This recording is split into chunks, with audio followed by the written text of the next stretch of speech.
জুবিনৰ নামত আমি অসমখনক নেপাল কৰিব দিব নোৱাৰো আৰু জুবিনৰ আত্মাক শান্তি দিবৰ বাবে আমি এই অসমখনক সুৱলা সুফলা কৰি আমি নিৰ্মাণ কৰিব লাগিব।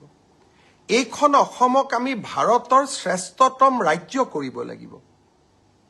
সেইবাবে মই সকলোকে কৰজোৰে অনুৰোধ কৰোঁ, নেপাল কৰাৰ প্ৰচেষ্টা নকৰিব, কাৰণ ইয়ে জুবিনৰ আত্মাক আটাইতকৈ কষ্ট দিব। আইনে তাৰ কি ব্যৱস্থা ল'ব পিছৰ কথা, কিন্তু কোনোবাই যদি ভাবে যে হিংসাই কাৰোবাক ন্যায় দিব, মই ভাবোঁ সেয়া কেতিয়াও সম্ভৱ হ'ব নোৱাৰে। আইনে ন্যায় দিব।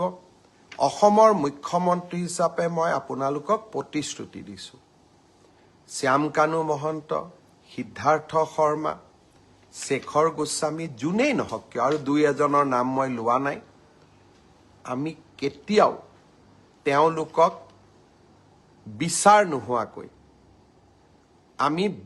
নোহোৱাকৈ তেওঁলোকক সহজে আমাৰ হাতৰ পৰা আমি যাব নিদিওঁ।